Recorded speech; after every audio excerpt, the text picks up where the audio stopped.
Eleloi eliya layeloi fogsanayo wabadhaafay dayaci wagaasoo bidhaane bishari waa bilqayre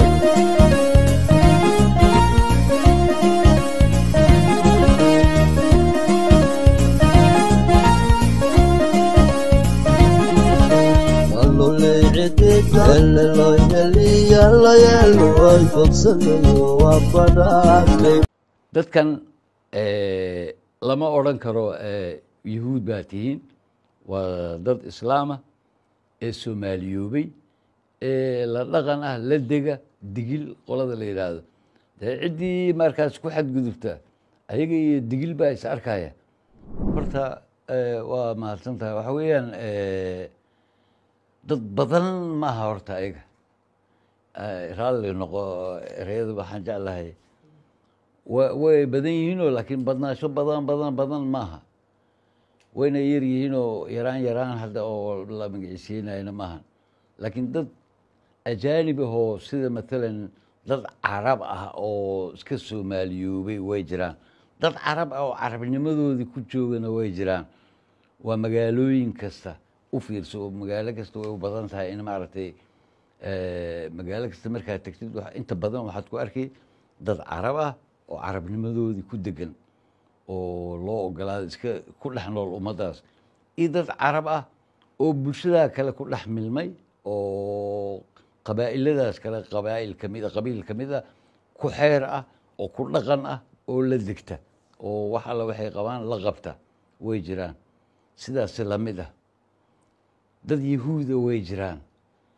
laakiin waxa weeyaan way yar yihiin oo waa fara ku tiris laakiin asalkoodii ayaa yahuuda matalan meelyo badan bay degan yihiin soomaaliya markaa xataa aad tegtid waqooyi galbeed aad tegtid waad arki waxaad ku arki jabuuti waad ku arki soomaali galbeed waa ku dhex arki laakiin way yar yihiin waa fara ku tiris qaarkood qabiilada kale ku milmeen oo hargeysa haddaad timaadid oo meel u dhow waad arki dhulkii maxaa la yidhaahdaa ii sheeg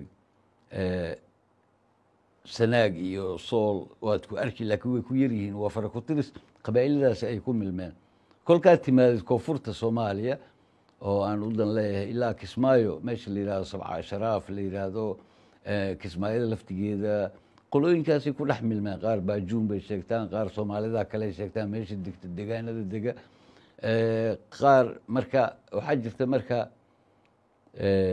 meel u dhow magaalada muqdisho afgoy u dhowaan idhaahde oo moordiileaan dhihina mubaarak iyo awdheegle iyo bariir iyo dhulkaasi waa degmooyin yar yara tuulooyin yar yar ah laakiin waxaa degan marka dad asalkoodu yahay yahuud yahayaa degan oo ayaga laftigooda qirsan oo aan inkiraynin laakiin waxay ku milmeen qabaa'iladii meesha deganaa ayay ku milmeen digilkii meesha deganaa digil baa la yidhaahdaa qolada halkaa degan digil baa la yidhahdaa digilkaasay ku milmeen oo waxaa la yidhaahdaa digil yaa ka tahay markii la yidhaahdo qoriila ka ah buu ku leeyahay qoriila marka odayaashooda waan la sheekaystay beri hore waxay ku leeyihiin asalka anaga waa reer bini qurayda oo muuqaalka ayaa horta marka hore laisku maaji karayaa dadka laakiin wax badan baa dhacay oo intermarriage badan baa dhacay isguursi isdhexgal ayaa dhacay oo la iswada guursaday qaar gabooye sheegtaa jira qaar yaxar sheegtaa jira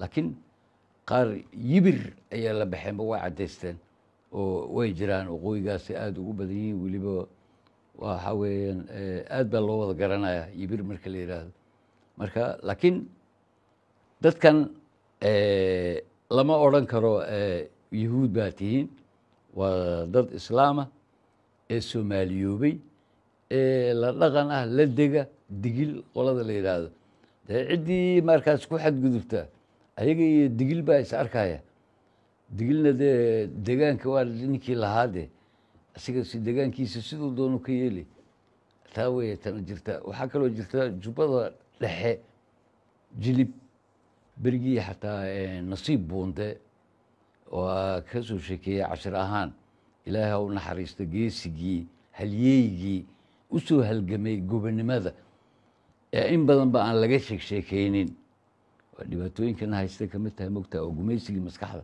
ay ka mid tahay in badan lagama sheekeeyo halgamaagii runta ahaa ee uu diiday talyaani inuu soo galo halkaas. laakiin jabhaddaas dhiciddeeda waxaa mas-uul ka ahaa laba ninoo la kala odhan jiray cabdow ben barak iyo saalax ben barak. cabdow waa magac carbeed, laakiin ben waa magac yahuuda, barak waa magac yahuuda. alaana jilib magacyadoodii way jiraan. waa dhul badan ay ka gateen beera ah, dhul badan oo ganacsi ay ku sameeyeen, wax badan ayay maaragtay hagaajiyeen. geesigaasna garab bay siiyeen si ay u qabtaan. qabashadiisi waxay ahayd gabadhiisii ayaa isagana abaalmarin uga dhigay faaduma nasiib ayuu siiyey, u guuriyey. yaa guursaday? cabdow baa guursaday, cabdow bin bareeg. ubad bay ilaahay kala siiyey labadoodii.